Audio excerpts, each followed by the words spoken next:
ठीक है, तो अभी हम लोग देख रहे हैं ग्रुप 2 एलिमेंट्स को भी, ठीक है ना। तो मैं थोड़ा सा ब्रेक लिया था अभी, ठीक है, तो पता चला होगा आप लोग को, वीडियो में हल्का सा ग्लिच आया होगा। तो चलो देखते हैं अभी ग्रुप 2 एलिमेंट्स को, अल्कलाइन अर्थ एलिमेंट्स मेटल्स के बारे में जानते हैं, ठीक है। बहुत तेजी से बोलने से मैं क्या होता है यार, सांस फूल जाता है ठीक है ना, तो समझ रहे होंगे आप लोग को। और यार अगल बगल पानी भी नहीं है, वही पीने के लिए गया था। तो स्टार्ट करते हैं ग्रुप 2 एलिमेंट्स। मैं क्या सोच रहा था ना कि क्या करूंगा ना कि देखो, एक वीडियो लाता है तो ठीक है, चलेगा, लेकिन चलो ठीक है, ऐसा काम करते हैं हम लोग, एक वीडियो में डालने की कोशिश करूंगा मैं, अगर नहीं होगा 2 वीडियो में डालने की कोशिश करूंगा, और होगा तो मैं अलग अलग और एक साथ दोनों तरह से डाल दूंगा, ठीक है। तो आप लोग आसानी होगा, जिसको खाली ग्रुप 2 एलिमेंट्स देखना होगा वो खाली ग्रुप 2 एलिमेंट्स देख लेंगे, जिसको खाली ग्रुप 1 देखना होगा खाली ग्रुप 1 देख लेंगे, और जिनको दोनों देखना होगा वो एक साथ एक ही वीडियो में देख सकेंगे। ठीक है ना चलो ठीक है, जो भी है, आगे बढ़ते हैं। ग्रुप 2 एलिमेंट्स में देखो क्या है कि अल्कलाइन अर्थ मेटल है ये। बेरिलियम जो होता है उसको हम लोग अल्कलाइन अर्थ मेटल नहीं कहते हैं, बिकॉज इसका जो ऑक्साइड और हाइड्रोक्साइड है वो बेस होता है, बेसिक नहीं होता, मतलब अम्फोटेरिक होता है नेचर में। पहले पढ़ा है हम लोगों ने। इसका इलेक्ट्रॉनिक कन्फिग्रेशन जानते हो, 1 NS2 लास्ट इलेक्ट्रॉन होता है NS2 में जाता है, क्योंकि NS1 तो पहले ही पढ़ लिया हम लोगों ने। एलिमेंट्स क्या क्या है, beryllium, magnesium, calcium, strontium, barium, radium. Atomic और आयनिक रेडाई नीचे आने पे बढ़ेगा, सिंपल सिंपल बात है। एक चीज और, जो प्लस चार्ज देखो सबके ऊपर एक दो दो प्लस या दो दो प्लस चार्ज होगा, तो ऊपर से नीचे आने पर साइज बढ़ रहा है, आयनिक size. Be2 plus, Mg2 plus, Ca2 plus, Sr2 plus, Ba2 plus और Ra2 प्लस।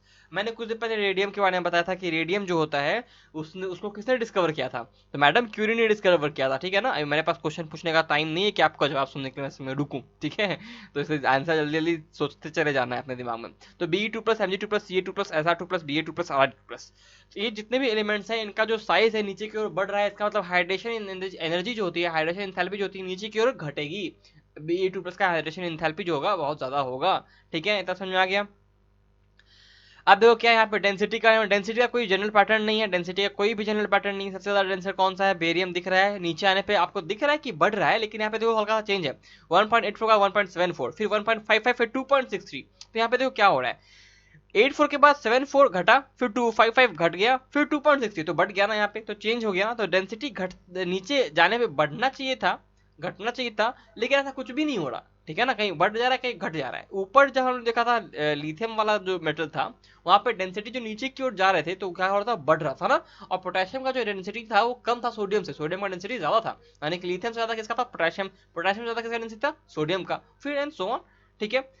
आगे बढ़ते हैं, आयनेशन थेरेपी। जनरल ट्रेंड है, नीचे आने पे साइज बढ़ रहा है तो आयनेशन थेरेपी घटेगा, ठीक है, कोई दिक्कत नहीं होना चाहिए। हाइड्रेशन इंथैल्पी मैंने ही बताया, नीचे आने पे घटेगा, ऊपर सबसे ज्यादा होगा, बिकॉज उसका साइज बहुत ज्यादा छोटा है और इसका जो चार्ज पर यूनिट एरिया है, यानी चार्ज डेंसिटी जो है वो बहुत ज्यादा है बेरिलियम का, ठीक है। फिर आते हैं हम लोग, देखो यहाँ पे यही मैंने बोला था कि वहां पे देखो MgCl2 के साथ 8H2O दिखाया है एनसीईआरटी ने शुरू में। एक बार और हम लोग इसको देखेंगे, जब हम लोग देखेंगे हाइड्रेशन, जब वाटर फ्लैशिंग के बारे में देखेंगे, जो कि घटता है धीरे धीरे धीरे धीरे करके, तो क्या होता है ना कि MgCl2 के साथ 8H2O होता है। यहाँ पे देखो एनसीईआरटी क्या किया है ना कि यहाँ पे देखो मैं दिखाने की कोशिश करता हूँ, लिखने की कोशिश करता हूँ, MgCl2 के साथ 6H2O दिखाया है, ठीक है, यहाँ पे 6H2O को दिखा रहा है, जो कि कई मामले में गलत बात है, ठीक है ना, ऐसा नहीं दिखाना चाहिए था एनसीईआरटी को, लेकिन चलो ठीक है दिखाया, तो चलो बात करते हैं इस बारे में। क्या बोल रहा है यहाँ पे एनसीईआरटी कि जो कंपाउंड्स होते हैं जो अल्कलाइन अर्थ मेटल के, वो बहुत ज्यादा हाइड्रेटेड होते हैं than those of alkaline metal. देखो अल्कलाइन मेटल में जो था कि लिथियम क्लोराइड था वही खाली हाइड्रेशन शो कर रहा था 2H2O के साथ, लेकिन यहाँ क्या है ना, सारे के सारे शो करेंगे। भले बात क्या है कि वो घट जाएगा, नीचे आने पे ना, आयनिक साइज बढ़ने पे ना हाइड्रेशन घटने लगता है, बिकॉज क्योंकि कम हाइड्रेशन एनर्जी हो रहा है तो कम ही ना H2 अट्रैक्ट होगा। तो MgCl2 के साथ 8H2O, यहाँ पे 6 है, मान लेते हैं चलो 6 है, लेकिन 8H2O ध्यान रखना, और CaCl2 के साथ 6, और फिर जब SrCl2 के साथ जाएंगे ना तो वहां भी 6 होगा, और बेरियम के साथ कभी कभी 2 और कभी कभी कुछ नहीं, एनहाइड्रस फॉर्म, ठीक है ना। जबकि यहाँ देखो क्या लिख रहा है, NaCl and KCl do not form such hydrates, NaCl and KCl do not form such hydrates. देखो एरो ही उल्टा बन गया मेरा हर बार में, ठीक है, समझ में आ गया कहाँ पे लिखा हुआ है। आते हैं फिजिकल प्रॉपर्टी, ये कैसे होते हैं, सिल्वरी होते हैं, व्हाइट होते हैं, लस्ट्रस होते हैं, आखिरकार मेटल है भाई, सॉफ्ट होते हैं ये, लेकिन अल्कलाइन मेटल से हार्डर होते हैं, अल्कलाइन मेटल ज्यादा सॉफ्टेस्ट, ठीक है, वो मेटल कहलाने लायक भी नहीं है मतलब कि हार्ड के नेचर में देखा जाए तो आयरन देखो कितना हार्ड होता है, आयरन भी एक मेटल है, लेकिन जो प्योर मेटल, पीरियोडिक टेबल में ध्यान से देखोगे तो प्योर मेटल जो होते हैं, मेटल का रूप जो सही मतलब है वो है अल्कलाई और अल्कलाइन अर्थ मेटल, क्योंकि वो मेटल एक्चुअल मेटल है। हल्का सा लाइट दे दोगे तो इलेक्ट्रॉन छोड़ देंगे, उनका एनर्जी इंथैल्पी बहुत कम होता है, तो वो लस्ट्रस भी होते हैं, सिल्वरी भी होते हैं, व्हाइट भी होते हैं, लेकिन वो चाकू से कट जाते हैं, आयरन नहीं कटेगा चाकू से, ठीक है ना, काटने की कोशिश मत करना, टाइम नहीं उतना, पढ़ने पे ध्यान दो, ठीक है। मेल्टिंग पॉइंट और बॉइलिंग पॉइंट होता है इन मेटल्स का हायर होता है अल्कलाइन मेटल से, क्योंकि इनका साइज छोटा होता है। देखो साइज छोटा होने से क्या होगा, साइज छोटा होने से क्या होगा कि इसका अरेंजमेंट जो होगा बहुत अच्छे से होगा, अरेंजमेंट अच्छे से होने से क्या होगा कि इसका वाइंडर ऑफ फोर्स जो होता है ज्यादा बढ़ जाता है, ठीक है। मेटालिक जो चार्ज डेंसिटी, जो मेटालिक बॉन्ड्स होते हैं वो बढ़ जाते हैं संख्या में और अच्छे से अरेंज हो जाते हैं। तो इस कारण से क्या होता है कि इनका जो मेटालिक मेल्टिंग और बॉइलिंग पॉइंट है वो अल्कलाइन मेटल से ज्यादा होता है, ओके। लेकिन ट्रेंड जो होता है इसका जो है वो ज्यादा कोई परफेक्ट ट्रेंड नहीं है कि कैसे घटेगा बढ़ेगा। हम लोग ऊपर देखे थे कि परफेक्ट ट्रेंड था, वो ट्रेंड को ध्यान से जाके देखो एक बार और। बिकॉज लो आयनाइजेशन एंथैल्पी होता है इनका, तो ये स्ट्रांगली इलेक्ट्रोपॉजिटिव होते हैं नेचर में, नीचे आने पे इलेक्ट्रोपॉजिटिव नेचर जो होता है बढ़ेगा, सिंपल सिंपल साइज बढ़ रहा है। ये भी क्या करते हैं, हमें शो करते हैं कलर, किसमें, बंसन बर्नर फ्लेम के ऊपर, इसको हम लोग फ्लेम फोटोमेट्री कहते हैं। कैल्शियम कैसा शो करता है, ब्रिक रेड, स्ट्रोंशियम कैसा, क्रिम्सन, और बेरियम कैसा, एप्पल ग्रीन। यहां ध्यान क्या रखना है, बेरिलियम और मैग्नीशियम शो नहीं करता है कोई भी बंसन बर्नर के ऊपर कलर, बिकॉज इनका आयनाइजेशन एंथैल्पी बहुत ज्यादा होता है इन कंपैरिजन टू अदर, इनके जो ग्रुप के मेटल हैं उनके कंपैरिजन में इनका साइज बहुत छोटा होता है, ठीक है ना। इनका इलेक्ट्रॉन जो होता है ज्यादा जल्दी फ्लेम से एक्साइट नहीं हो पाता, इसलिए कोई कलर नहीं देता। कैल्शियम का क्या कलर है, ब्रिक रेड है, ठीक है। स्ट्रॉन्शियम का क्रिम्सन है और बेरियम का एप्पल ग्रीन है। एक फैक्ट और यहाँ बता देता हूँ, बेरियम जो होता है वो एप्पल ग्रीन कलर शो करता है और क्रैक करते हैं, पटाखों में जो हरा कलर दिखता है वो भी हम लोग बेरियम के यूज करके डालते हैं हम लोग क्रैकर्स में, ठीक है ना। आगे बढ़ते हैं, केमिकल प्रॉपर्टीज, हवा के थ्रू टुवार्ड्स और वाटर के टुवार्ड्स ये रिएक्ट करते हैं, लेकिन बेरिलियम और मैग्नीशियम ऐसे तो काइनेटिकली देखा जाए तो इनर्ट होते हैं, यानी कि हवा और पानी से जल्दी रिएक्ट नहीं करेंगे, लेकिन ये दो कंडीशन है। बेरिलियम को अगर बहुत टुकड़ों में तोड़ दिया जाए, बहुत टुकड़ों में तोड़ दिया जाए तो ये रिएक्ट करेगा और नाइट्रोजन के साथ भी रिएक्ट करेगा, ऑक्सीजन के साथ भी रिएक्ट करेगा, बिल्कुल लिथियम की तरह। ये ऑक्साइड बनाएगा, नाइट्राइड बनाएगा।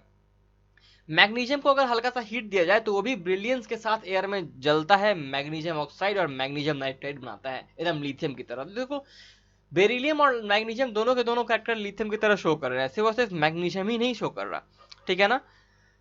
फिर आते हैं कैल्शियम, स्ट्रोंशियम, बेरियम जो होते हैं, ये पानी के और हवा के साथ नॉर्मली भी रिएक्ट करते हैं, इनके लिए कोई स्पेशल कंडीशन नहीं चाहिए, ठीक है ना। ये विगरसली रिएक्ट करते हैं, हाइड्रोक्साइड बनाते हैं, सिंपल सिंपल पानी के साथ रिएक्ट करते हैं तो ऑक्सीजन के साथ रिएक्ट करेंगे तो ऑक्साइड बनाएंगे। हैलोजन के साथ ऐड करते हैं। देखो यहाँ पे बहुत इंपॉर्टेंट पॉइंट आता है, हम लोग के पास देखो पहले एनसीईआरटी आ चुका है कि पहले एलिमेंट जो है लिथियम बेरिलियम, इसको ध्यान से पढ़िए। पहला स्टेटमेंट था ब्रैकेट में करके लिखा होता कि पहला एलिमेंट जो होता है इन दोनों ग्रुप का वो different type of property show करता है। तो ध्यान से देखो कि एनसीईआरटी इन दोनों बेरिलियम और लिथियम के बारे में स्पेशली बहुत सारी बातें लिखा है एनसीईआरटी ने, और डायगोनल रिलेशनशिप का एक चोर रास्ता अपना करके एनसीईआरटी बहुत समझदारी से क्या किया है ना कि लिथियम के साथ मैग्नीशियम का भी कुछ एक्स्ट्रा प्रॉपर्टी बता दिया है और बेरिलियम के साथ एल्यूमिनियम का भी कुछ एक्स्ट्रा प्रॉपर्टी बता दिया है। तो इसमें एनसीईआरटी दिमाग लगाया है, एनसीईआरटी ने पहला दो एलिमेंट को चुन लिया, उसके बारे में प्रॉपर्टी बताया और उनके जो डायगोनल रिलेशनशिप है उससे भी बहुत सारी प्रॉपर्टी बता दिया। तो याद करने को बहुत कुछ हो गया है। उसी रंग से देखो क्या है कि जितने भी मेटल्स होते हैं वो कुछ टेम्परेचर बढ़ाओगे ना तो ये हैलाइड्स फॉर्म कर लेते हैं डायरेक्टली हाइड्रोजन से रिएक्ट करके, ठीक है ना। और ध्यान से देखो यहाँ डायरेक्टली पूछ सकता है कि बेरिलियम फ्लोराइड का, देखो यहाँ पे मैं एक पेंसिल से बनाने की कोशिश कर रहा हूँ, ठीक है ना। ये इस ब्लॉक के अंदर देख रहे हैं हम लोग, ये जो बेरिलियम फ्लोराइड है, बेरिलियम फ्लोराइड जो है, ठीक है ना, बेरिलियम फ्लोराइड जो है, अरे यार यहाँ ये देखो यहाँ पे पॉइंट हम लोग देख रहे हैं, ठीक है। बेरिलियम फ्लोराइड कैसे बनता है, तो एमोनियम बेरिलियम फ्लोराइड को हीट करने पे थर्मली डिकम्पोज करता है तो बेरिलियम फ्लोराइड बन जाता है, प्रेसिपिटेट आउट हो जाता है। बेस्ट रूट है, साफ साफ एनसीईआरटी लिखता है बेस्ट रूट है ये।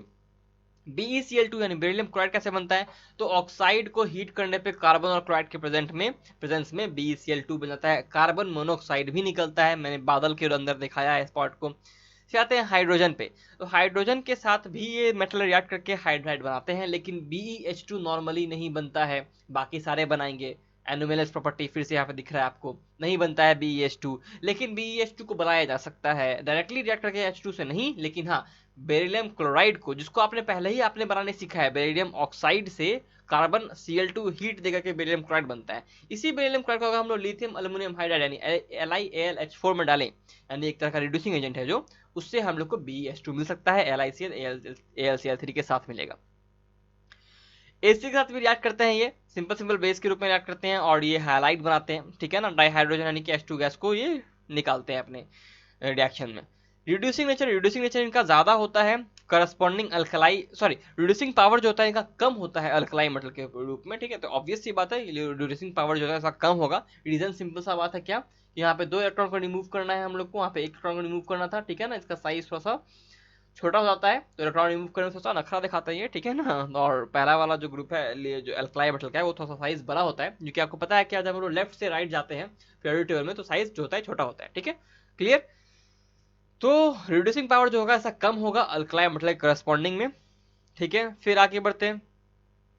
तो बेरिलियम का लेस निगेटिव वैल्यू क्यों होता है? बिकॉज इसका हाइड्रेशन एनर्जी जो होता है बहुत ज़्यादा होता है, जो रिड्यूसिंग नेचर होता है इसका लार्ज क्यों होता है बेरिलियम का? देखो लेस निगेटिव वैल्यू है लेकिन रिड्यूसिंग नेचर इसका ज़्यादा है क्योंकि इसका हाइड्रेशन एनर्जी बहुत ज़्यादा है। मैंने पहले ही बताया कि इलेक्ट्रॉन पोटेंशियल जो होता है वो 3 पार्ट से आता है, सब्लिमेशन एनर्जी, आयनाइजेशन एनर्जी और हाइड्रेशन एनर्जी। हाइड्रेशन एनर्जी ज़्यादा हो जाएगा तो भी आपका इलेक्ट्रॉन पोटेंशियल ज़्यादा आएगा आपका।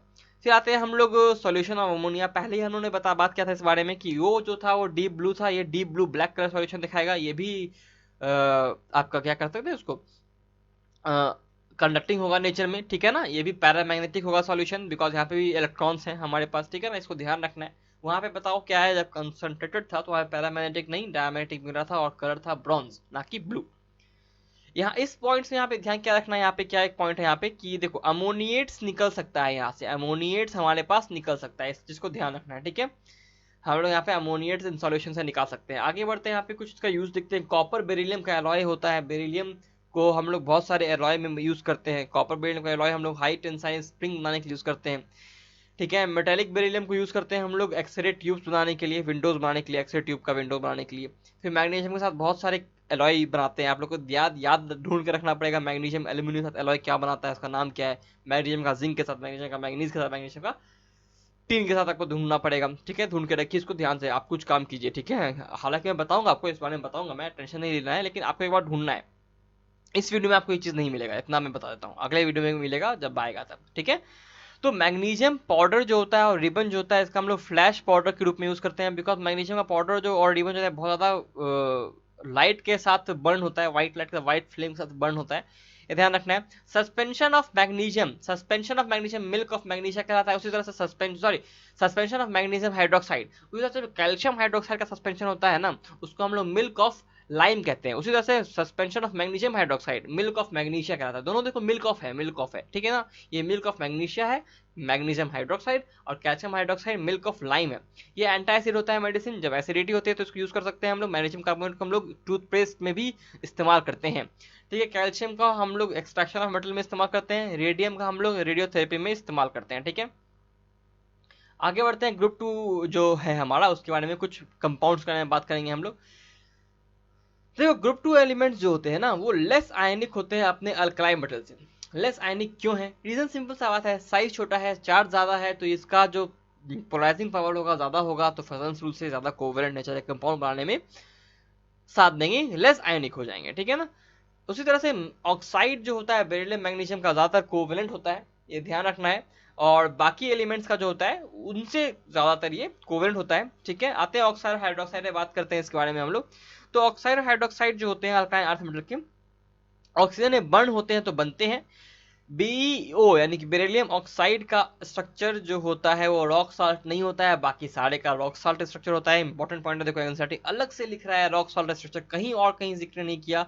रॉक साल्ट स्ट्रक्चर के बारे में आप लोग पता होगा, NaCl से 6 आपका इसका कोऑर्डिनेशन नंबर होता है।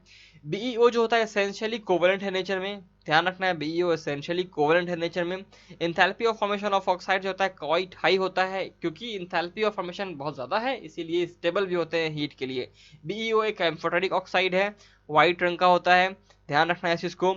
और बाकी सारे ऑक्साइड जो होते हैं वो बेसिक होते हैं और आयनिक होते हैं, ठीक है। फिर आगे बढ़ते हैं, ये रिएक्ट करता है वाटर के साथ और हाइड्रोक्साइड बनाता है जो सॉल्युबल होता है। और जो अल्कलाइन अर्थ मेटल का हाइड्रोक्साइड है उसके बारे में 3 पॉइंट लिखा हुआ है एनसीईआरटी ने, यहाँ पे वो लिखा हुआ है, मैं यहाँ दिखाना चाहता हूँ आप लोग को। इस ब्लॉक के बारे में बात कर रहा हूँ, देखो इस ब्लॉक के बारे में बात कर रहा हूँ, ठीक है।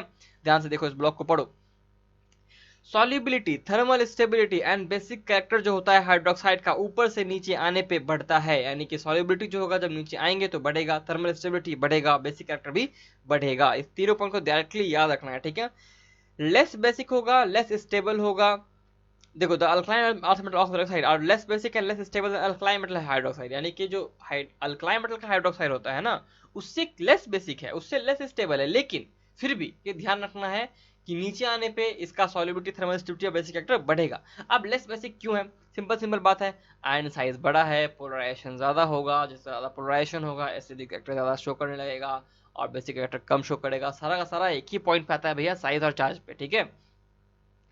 बेरिलियम हाइड्रोक्साइड एम्फोटेरिक होता है, ऊपर हमने भी देखा बेरिलियम ऑक्साइड एम्फोटेरिक होता है, दोनों बातें आ गई। इसीलिए अल्कलाई और एसिड दोनों से रिएक्ट करता है। आपको डायरेक्टली रिएक्शन आ सकता है कि बेरिलियम हाइड्रोक्साइड जो होता है OH KOH मान लो देगा, क्या लिखाएगा यहाँ पे, क्या लिखाएगा बताओ, K2BeOH होल 4 लिखाएगा, बेरिलेट आयन बनाता है और BeOH HCl के साथ रिएक्ट करके BeOH होल 4 Cl2 भी बना सकता है। देखो बेरिलेट आयन, दोनों ही बेरिलेट आयन है, ओके। हैलाइड्स के बारे में देखते हैं, तो बेरिलियम हैलाइड जो होता है सॉलिड फॉर्म में रहेगा, तो वो इस ढंग का चेन स्ट्रक्चर शो करता है, ओके। और कोवेलेंट नेचर होता है बेरिलियम हैलाइड का। बाकी सारे अल्कलाइन अर्थ मेटल के हैलाइड जो होते हैं वो मेनली आयनिक होते हैं नेचर में।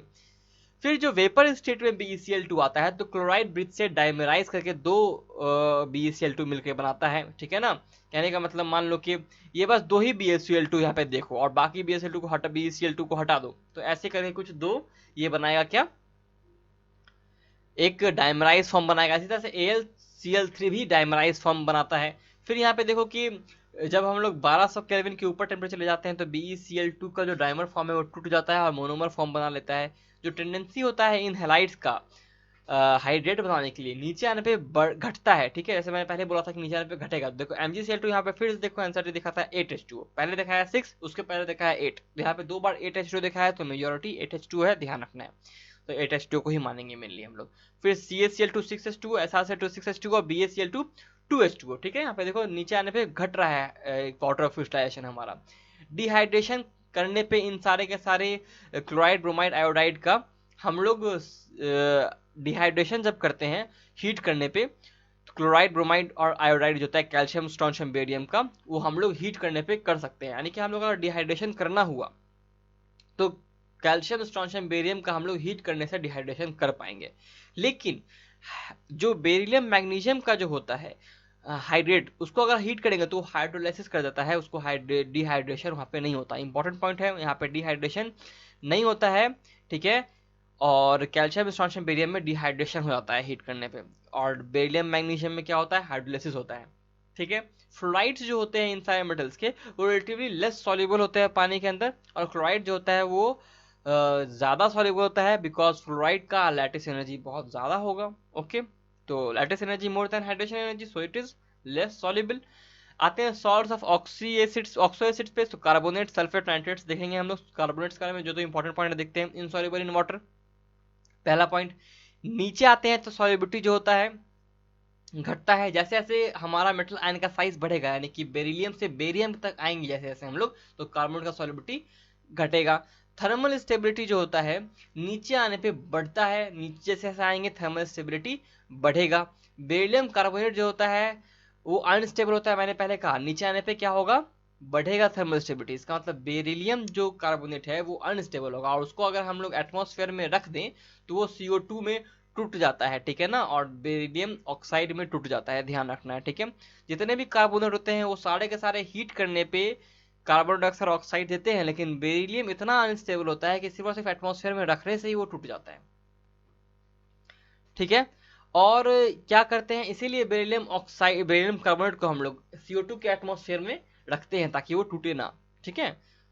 फिर आते हैं हम लोग सल्फेट्स पे, तो सल्फेट्स में क्या है कि सल्फेट्स जो होते हैं अल्कलाइन अर्थ मेटल के वाइट सॉलिड होते हैं, स्टेबल होते हैं हीट पे, और बेरिलियम सल्फेट और मैग्नीशियम सल्फेट रीडली सॉल्युबल है। इसका मतलब नीचे आने पे सॉल्युबिलिटी जो होती है वो घटती है, ठीक है। कैल्शियम से बेरियम सल्फेट तक आएंगे तो घटेगा। देखो कार्बोनेट भी घट रहा था, ऊपर से नीचे आने पे कार्बोनेट में भी घटेगा सॉल्युबिलिटी, सल्फेट में भी घटेगा सॉल्युबिलिटी। क्यों? क्योंकि बेरिलियम और मैग्नीशियम का हाइड्रेशन एंथैल्पी बहुत ज्यादा होता है, इसीलिए दोनों ज्यादा अच्छे से सॉल्युबल होते हैं, ध्यान रखना है। आते हैं नाइट्रेट्स पे, तो नाइट्रेट्स में भी सेम चीज है जैसा हम लोगों ने ऊपर देखा। तो जितने भी नाइट्रेट्स हैं उनको बनाते कैसे हैं, तो जितने भी कार्बोनेट हैं इन मेटल्स के, इनमें अगर हम लोग डाइल्यूट नाइट्रिक एसिड डाल दें तो इनका नाइट्रेट बन जाता है। मैग्नीशियम नाइट्रेट जो होता है वो 6 मॉलिक्यूल ऑफ वाटर के साथ क्रिस्टलाइज होता है, ध्यान रखना है। MgNO 3 होल 2 .6H2O मॉलिक्यूल के साथ रिएक्ट कर ये क्रिस्टलाइज होता है। लेकिन बेरियम नाइट्रेट जो होता है वो एनहाइड्रस साल्ट बनाता है। इसका मतलब ध्यान से देखो, हम लोग का जो टेंडेंसी है हाइड्रेशन करने का, यानी वाटर ऑफ क्रिस्टलाइजेशन बनाने का, वो नीचे आने पे घट रहा है। ये पॉइंट समझ में आना चाहिए, बिकॉज हम लोग का हाइड्रेशन एंथैल्पी नीचे आने पे घटता है, इसलिए हाइड्रेशन बनाने का जो टेंडेंसी होता है नीचे आने पे घटता है। ये हम लोग ने ऊपर भी क्लोराइड के साथ भी देखा यही चीज, और अभी हम लोग नाइट्रेट के साथ भी वही चीज देख रहे हैं। ठीक है ना। जितने भी इसके नाइट्रेट हैं इन कंपाउंड के, अल्कलाइन अर्थ मेटल के, इनको हीट करने पे इनका ऑक्साइड और NO2 मिलता है, just like lithium nitrate. Lithium nitrate भी यही काम कर रहा था, लेकिन बाकी और क्या कर रहे थे, अल्कलाइन मेटल में वो नाइट्राइट बना रहे थे, ना कि ऑक्साइड बना रहे थे। ठीक है, वही चीज यहाँ पे लिखा है कि क्यों सॉल्युबिलिटी जो होता है हाइड्रोक्साइड का वो नीचे आने पे बढ़ता है, बल्कि कार्बोनेट और सल्फेट का नीचे आने पे घटता है। ठीक है, इसको देख लेना है। एनोमिलस बिहेवियर देखते हैं बेरिलियम का, तो कैसा होता है एनोमिलस बिहेवियर। साइज जो होता है छोटा होता है इसका, बाकी मेटल से इसका आयनेशन एंथैल्पी बहुत ज्यादा होता है, इसी कारण ऐसा होता है इसका एनोमिलस बिहेवियर। ये कोऑर्डिनेशन नंबर 4 से ज्यादा शो नहीं कर सकता, बिकॉज उसके पास d ऑर्बिटल नहीं है बाकी मेटल की तरह। साथ साथ ये जितने हाइड्रोक्साइड और ऑक्साइड होते हैं बेरिलियम के, वो एम्फोटेरिक होते हैं, जस्ट लाइक एल्यूमिनियम। एल्यूमिनियम के साथ इसका रिलेशनशिप क्या है, क्योंकि इसका साइज जो होता है, आयनिक रेडियस बहुत सेम होता है। एल्यूमिनियम बेरिलियम जो होता है वो एसिड के द्वारा डिडली अटैक्ड नहीं होते हैं, बिकॉज इनके सरफेस के ऊपर एक ऑक्साइड का फिल्म बन जाता है। ठीक है, इसलिए ज़्यादा अच्छे से रिएक्ट नहीं करते हैं। इंपॉर्टेंट पॉइंट यहाँ पे क्या है कि बेरिलियम हाइड्रोक्साइड जो होता है वो अल्कलाई में, यानी कि अगर हम लोग उसको देखो, बेरिलियम हाइड्रोक्साइड एक तरह का एम्फोटेरिक कंपाउंड है, तो एम्फोटेरिक कंपाउंड को हम लोग बेस का रिएक्ट कराएं चाहे एसिड का रिएक्ट कराएं, दोनों से रिएक्ट करेगा। हम लोगों ने ऊपर देखा कि बेरिलियम हाइड्रोक्साइड को जब हम लोग बेस से रिएक्ट कराते हैं तो बेरिलेट आयन देता है, उसी तरह से एल्यूमिनियम हाइड्रोक्साइड को रिएक्ट कराएंगे तो एल्यूमिनेट आयन देगा। ओके, ये समझ में आ गया। फिर बेरिलियम का यहाँ पे 2 क्यों आया, कि चार्ज का हम लोग देख रहे हैं बेरिलियम के पास +2 चार्ज है ना, तो देखोगे बेरिलियम OH होल 4 2 का जब चार्ज निकालोगे तो Be के +2 आएगा और एल्यूमिनियम के +3 आएगा चार्ज। ठीक है, BeCl2 और AlCl3 जो होते हैं ये दोनों के दोनों क्लोराइड आयन का ब्रिज क्लोराइड आयन फॉर्म करते हैं, ये कंपाउंड फॉर्म करते हैं, डाइमराइज करते हैं। ठीक है, वेपर फेज में। और फिर आगे बढ़ते हैं तो बेरिलियम एल्यूमिनियम जो होता है वो दोनों के दोनों स्ट्रॉन्ग टेंडेंसी रखता है कोऑर्डिनेशन कंपाउंड या कॉम्प्लेक्स कंपाउंड बनाने का। इंपॉर्टेंट कंपाउंड का नाम देखते हैं हम लोग, जल्दी खत्म हो जाएगा ये। ठीक है ना, इंपॉर्टेंट कंपाउंड पहला देख रहे हैं। देखो हम लोग 3 कंपाउंड देखेंगे यहाँ पे, जो कि तीनों एक दूसरे से रिलेटेड है। Calcium oxide quick lime, calcium hydroxide slack lime, और कैल्शियम कार्बोनेट। ठीक है ना, जो कि लाइम स्टोन है, तीनों एक दूसरे से जुड़े हुए हैं। मैंने थोड़ा थोड़ा चीज बताता हूँ। कैल्शियम कार्बोनेट यानी कि हमारा जो कि लाइम स्टोन है, उसको हीट करोगे तो कैल्शियम ऑक्साइड बनेगा।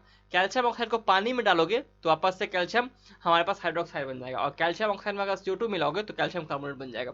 ध्यान रखना है इस चीज को। एक पॉइंट क्या ध्यान रखना है कि लाइम स्टोन को यानी कि CuCO3 को हीट करते हैं तो कहाँ हीट करते हैं, रोटेटरी क्लीन में हीट करते हैं। कहाँ हीट करते हैं, रोटेटरी क्लीन में हीट करते हैं, ताकि हमें कैल्शियम ऑक्साइड मिल जाए। और ये एक तरह का एंडोथर्मिक रिएक्शन है, इसीलिए जब हम लोग कैल्शियम ऑक्साइड से कैल्शियम कार्बोनेट बनाते हैं तो वो एक तरह का एक्सोथर्मिक रिएक्शन होता है, वहां पे हीट निकलता है। ठीक है, कैल्शियम ऑक्साइड एक तरह का व्हाइट एमॉर्फस सॉलिड है। यहाँ पे ध्यान से देखो, सॉलिड है ये, सॉलिड, और ये सॉल्युबल होता है पानी के अंदर। ओके, और एटमॉस्फेयर में अगर इसका कैल्शियम ऑक्साइड को हम लोग एक्सपोज कर दें तो ये एटमॉस्फेयर से मॉइस्चर और कार्बन डाइऑक्साइड को एब्जॉर्ब कर लेता है। अभी मैंने बोला कि इस कैल्शियम ऑक्साइड जो होता है पानी से रिएक्ट करेगा तो क्या बनाएगा, कैल्शियम हाइड्रोक्साइड, और कैल्शियम ऑक्साइड CO2 से रिएक्ट करेगा तो क्या बनाएगा, कैल्शियम कार्बोनेट। तो यहाँ पे देखो लिख रहा है कि on exposure to atmosphere it absorbs, यानी कि CaO यानी क्विक लाइम एब्जॉर्ब्स क्या, मॉइस्चर और कार्बन डाइऑक्साइड। तो क्या बनाता है उसके बाद, तो वो बनाता है कैल्शियम हाइड्रोक्साइड और कैल्शियम कार्बोनेट।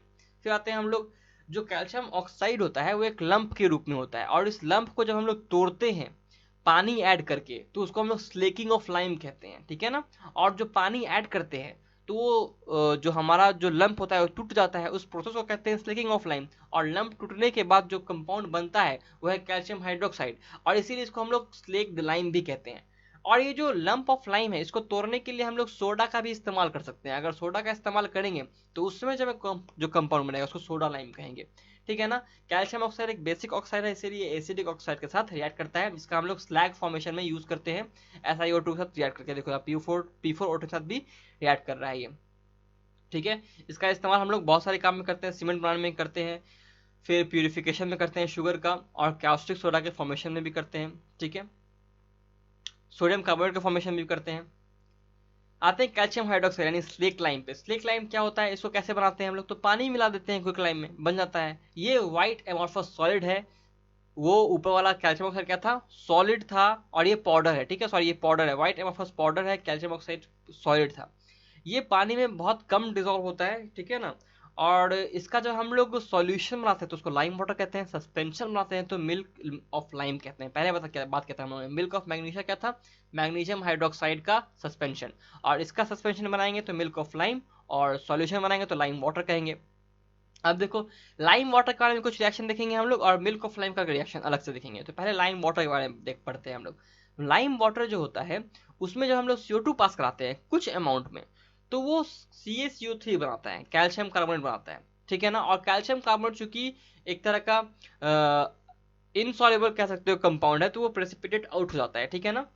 और जब हम लोग एक्सेस ऑफ CO2 पास कराते हैं, तो फिर ये कैल्शियम कार्बोनेट जो होता है ना, CO2 और पानी से रिएक्ट करके कैल्शियम बाइकार्बोनेट बनाता है, जो कि सॉल्युबल होता है। और इस कारण से क्या होता है कि ध्यान ध्यान से देखो, जब कार्बन डाइऑक्साइड पास कराएं पहले बार में हम लोग ने कैल्शियम हाइड्रोक्साइड के सॉल्यूशन से, यानी कि लाइम वाटर से, तो हमें मिल्की कंपाउंड मिला था, मिल्की सॉल्यूशन मिल गया CaCO3 का। लेकिन जब दोबारा इसको बहुत तेजी से पास कर और ज्यादा CO2 पास कराया गया, ठीक है ना, on passing excess of CO2 the precipitate dissolves to form calcium hydrogen carbonate. और ये प्रेसिपिटेट जो होता है डिसॉल्व हो जाता है और बनाता है कैल्शियम हाइड्रोजन कार्बोनेट। तो ये मिल्की जो होता है ना कलर, वो वापस से गायब हो जाता है, ठीक है। अब देखो, ये हम लोग ने लाइम वाटर के बारे में बात की, अब आते हैं मिल्क ऑफ लाइम। तो मिल्क ऑफ लाइम को जब हम लोग क्लोरीन के साथ याद कराते हैं, देखो ये सस्पेंशन है ना कि सॉल्यूशन, जिसको जब हम लोग क्लोरीन के साथ याद कराते हैं तो आता है हाइपोक्लोराइड। और हाइपोक्लोराइड क्या होता है, ब्लीचिंग पाउडर का एक तरह का कॉन्स्टिट्यूएंट है। CaCl2 plus CaOCl2 whole Cl2 पे डबल 2 है, ठीक है ना, CaOCl2 होल पे पावर 2 है यहाँ पे, ठीक है। इसको हम लोग ब्लीचिंग पाउडर कहते हैं।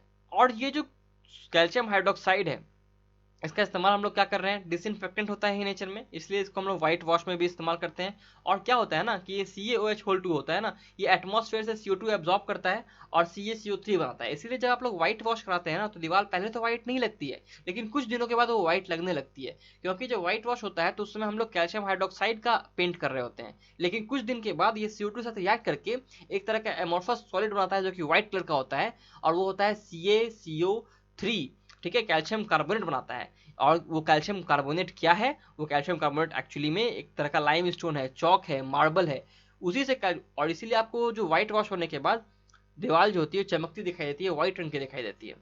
आते हैं अब कैल्शियम कार्बोनेट का नाम पढ़ते हैं कैसे बनता है। पहले बताया कैल्शियम हाइड्रोक्साइड में CO2 मिला दो, अभी हम लोगों ने देखा स्लेक लाइम में बनाने में। एक और काम कर सकते हैं, ClCl2 में सोडियम कार्बोनेट मिला सकते हैं हम लोग इसमें, ठीक है। फिर आते हैं हम लोग सोडियम कार्बोनेट जो हो सॉरी कैल्शियम कार्बोनेट जो होता है, वो व्हाइट फ्लफी पाउडर के रूप में होता है। ये ऑलमोस्ट इनसॉल्युबल होता है वाटर में, डिकम्पोज करता है 1200 केल्विन के ऊपर, हीट देंगे डिकम्पोज करेगा, कैल्शियम ऑक्साइड बनाएगा। पहले ही हम लोगों ने देखा कैल्शियम ऑक्साइड यानी स्लेक लाइम के क्विक लाइम के प्रोडक्शन में हम लोगों ने देखा था इसको, ठीक है ना। ये जो होता है CaCO3, ये डाइल्यूट एसिड के साथ रिएक्ट करता है, बनाता क्या है CO2, क्या बनाता है ये CO2 रिलीज करता है, ठीक है। यूज कहाँ करते हैं इसका हम लोग, इसका यूज हम लोग फ्लक्स बनाने में यूज करते हैं, क्विक लाइम के मैन्युफैक्चरिंग में यूज करते हैं, सीमेंट में यूज करते हैं, वाइट वॉश में यूज करते हैं, वो हाई क्वालिटी पेपर बनाने में यूज करते हैं, च्युइंग गम और फिर माइल्ड एब्रेसिव के टूथपेस्ट में यूज करते हैं, ये एंटी एसिड होता है। आते हैं प्लास्टर ऑफ पेरिस पे। तो प्लास्टर ऑफ पेरिस क्या होता है, कैल्शियम सल्फेट होता है। कैल्शियम सल्फेट में अगर वाटर क्रिस्टलाइजेशन का नंबर 2 है यानी 2H2O है, उसको जिप्सम कहेंगे। उसको हीट करेंगे 393 केल्विन के आसपास, तो वो हम लोग को हाफ H2O यानी कि हेमी हाइड्रेट देगा कैल्शियम सल्फेट का, उसको हम लोग कहेंगे POP, प्लास्टर ऑफ पेरिस। लेकिन अगर उसको हम लोग 393 केल्विन से ज़्यादा दे देते हैं, तो सारा का सारा पानी रिलीज कर देता है और एनहाइड्रस कैल्शियम सल्फेट बनाता है। उसको हम लोग डेड बर्न्ट प्लास्टर कहते हैं, उसको कहते हैं हम लोग डेड बर्न्ट प्लास्टर कहते हैं। और इसका इस्तेमाल हम लोग कहाँ करते हैं, तो प्लास्टर इंडस्ट्री में करते हैं, डेंटिस्ट्री में इसका इस्तेमाल होता है, ऑर्नामेंटल वर्क में इस्तेमाल होता है, स्टैचूज बनाने में इस्तेमाल होता है, ठीक है। फिर आते हैं सीमेंट पे। सीमेंट को पहली बार जोसेफ एस्पेडिन ने बनाया था इंग्लैंड में 1824 में। इसको पोर्टलैंड सीमेंट भी कहते हैं, बिकॉज ये आइले ऑफ पोर्टलैंड के लाइम स्टोन से मिलता जुलता है। सीमेंट में बहुत सारा कंपाउंड होता है, उसका कुछ कुछ कंपाउंड्स हम लोग देख लेते हैं। कैल्शियम ऑक्साइड होता है 50 से 60% होता है, बहुत ज़्यादा मात्रा में होता है, यानी ये क्विक लाइम है। सिलिकॉन ऑक्साइड 20 से 25, एल्यूमिनियम ऑक्साइड 5 से 10, मैग्नीशियम ऑक्साइड 2 से 3, आयरन ऑक्साइड 1 से 2% लेके, और SO3 1 से 2% तक, ठीक है। फिर यहाँ कुछ परसेंटेज दिया है एनसीईआरटी ने, उसको ध्यान रखना है। सिलिका और एल्यूमिनियम का परसेंटेज होता है, यानी कि सिलिका ऑक्साइड का और एल्यूमिनियम ऑक्साइड का, यानी कि सिलिका और एल्यूमिना का परसेंटेज जो होता है, यानी कि रेशियो जो होता है, वो 2.5 से लेके 4 के आसपास होना चाहिए। और अगर हम लोग कैल्शियम ऑक्साइड का और बाकी इन तीनों ऑक्साइड, यानी कि सिलिका का, एल्यूमिनियम का, आयरन का, इन तीनों का ऑक्साइड को मिला दें, तो कैल्शियम ऑक्साइड का जो परसेंटेज होना चाहिए, यानी कि रेशियो होना चाहिए, वो दुगना होना चाहिए, ठीक है ना। रॉ मटेरियल क्या है सीमेंट को बनाने के लिए, कैसे बनाते हैं, तो लाइम स्टोन लेते हैं, CaCO3, और क्ले लेते हैं, इसको हम लोग हीट करते हैं। हीट करने पे क्या होता है, सीमेंट क्लिंकर बनता है। इस सीमेंट क्लिंकर में हम लोग 2 से 3% जिप्सम डालते हैं, और ये जिप्सम डालने से क्या होता है, सीमेंट का जो सेटिंग का टाइम है, जो सीमेंट सेट करता है, उसका टाइम को हम लोग बढ़ाते हैं। सीमेंट का सेटिंग टाइम बढ़ाने से क्या होता है, सीमेंट अच्छे से हार्डन होता है, ठीक है। सीमेंट में और क्या क्या इंग्रेडिएंट होता है पोर्टलैंड सीमेंट में, तो डाई कैल्शियम सिलिकेट होता है 26%, ट्राई कैल्शियम सिलिकेट होता है 51%, और ट्राई कैल्शियम एल्यूमिनेट होता है 11%। सीमेंट का यूज़ कहाँ करते हैं आप लोग को पता है। और सीमेंट में अगर आपको पता होना चाहिए कि जब हम लोग पानी डालते हैं क्यों, बिकॉज हम लोग पानी इसीलिए डालते हैं, सीमेंट का हार्डनिंग होता ही क्यों है, सीमेंट का हार्डनिंग इसीलिए होता है क्योंकि उसमें हाइड्रेशन होता है, और हाइड्रेशन तब ना होगा जब उस पर आप पानी डालिएगा, अगर पानी नहीं डालिएगा तो हाइड्रेशन होगा नहीं। तो सीमेंट का हार्डनिंग का रीजन क्या है कि सीमेंट अपने आप को हाइड्रेशन करता है और अपने मॉलिक्यूल्स का रीअरेंजमेंट करता है, इसीलिए पानी ज़रूरी है। और जिप्सम क्यों ऐड करते हैं, ताकि ये जो सेटिंग का प्रोसेस है ये थोड़ा समय ले, आराम से हो, धीरे धीरे हो, अच्छे से हो, ठीक है। बायोलॉजिकल इंपॉर्टेंस का क्या है, तो 25 ग्राम ऑफ mg होता है हमारे बॉडी में एक एडल्ट ह्यूमन बींग 70 किलो का आदमी है। और 1.2 kg यानी कि 1200 ग्राम ऑफ कैल्शियम होता है, क्योंकि 99% ऑफ बोन और टीथ हमारा कैल्शियम से बना है। 5 ग्राम ऑफ आयरन होता है और 0.06 ग्राम ऑफ कॉपर होता है। डेली रिक्वायरमेंट जो होता है वो 200 से लेकर 300 mg होता है कैल्शियम का हमारे बॉडी में, ठीक है। फिर आते हैं हम लोग आगे, तो ये बहुत जगह काम आता है कैल्शियम। कैल्शियम हमारे ब्लड कंट्रोलिंग, ब्लड कोगुलेशन में हेल्प करता है, हमें स्वाद लेने में हेल्प करता है, हमारे मस्कुलर जंक्शन, हमारे कॉन्ट्रैक्शन मसल्स में हेल्प करता है, ठीक है ना। मैग्नीशियम जो होता है वो बहुत इंपॉर्टेंट कंपाउंड है, बिकॉज क्लोरोफिल का सेंट्रल एटम मैग्नीशियम है। मैग्नीशियम ही को फैक्टर के रूप में इस्तेमाल होता है, जहाँ भी हम लोग काइनेज एंजाइम का इस्तेमाल करते हैं एटीपी को तोड़ने या फिर एटीपी को बनाने के लिए, ठीक है ना। फिर हम लोग जो कैल्शियम का लेवल है हमारे बॉडी में 2 हार्मोन के द्वारा मेंटेन होता है। वो हार्मोन कौन कौन सा है, कैल्सिटोनिन है और पैराथायराइड हार्मोन है। कैल्सिटोनिन क्या है, ये हाइपोकैल्सिमिक हार्मोन है, और पैराथायराइड हार्मोन क्या है, हाइपर कैल्सिमिक हार्मोन है। कैल्सिटोनिन हमारे ब्लड में कैल्शियम का मात्रा को घटाता है, इसीलिए हाइपोकैल्सिमिक है, और पैराथायराइड हमारे ब्लड में कैल्शियम का मात्रा को बढ़ाता है, इसीलिए हाइपर कैल्सिमिक है, ठीक है। हमारा बोन जो होता है वो लगभग लगभग हर दिन 400 मिलीग्राम सोल्यूबलाइज होता है, और हर दिन 400 मिलीग्राम डिपॉजिट अगेन हो जाता है। तो ब्लड जो हमारा बोन है वो कोई इनर्ट और अनचेंजिंग पार्ट नहीं है, हमारे बॉडी का बहुत अहम पार्ट है। हमारे पूरे बॉडी में कैल्शियम का जो रेगुलेशन है वो बहुत हद तक बोन से ही होता है, ठीक है। तो ये था सारा का सारा चैप्टर हमारा, और ये हम लोगों ने खत्म कर लिया है एस ब्लॉक को। और देखो हम लोगों ने पहला जो इतने लेक्चर्स हम लोगों ने किए थे वो हम लोगों ने काफ़ी 8, शायद 8 वीडियो आया है ना, तो 4 घंटे में आया है, तो ये लगभग 1 घंटे का वीडियो हुआ है कि नहीं, दोनों मिला करके। और अगर एक ही वीडियो में मैं दे रहा हूँ तो एक ही वीडियो में, ठीक है ना। तो 1-1.5 घंटे का आसपास में आप लोग को ये वीडियो कंप्लीट हो जाएगा, एस ब्लॉक खत्म हो जाएगा, जल्दी जल्दी हो जाएगा। इसी तरह हम लोग नेक्स्ट चैप्टर भी इस्तेमाल करेंगे, यूज़ करेंगे, देखेंगे कैसे हो सकता है। Okay, till then take care, bye bye, see you guys, study smart and work hard. अच्छा लगा तो प्लीज़ कमेंट करो, शेयर करो, और बताओ कि अच्छा लगा है कि नहीं, लाइक करो।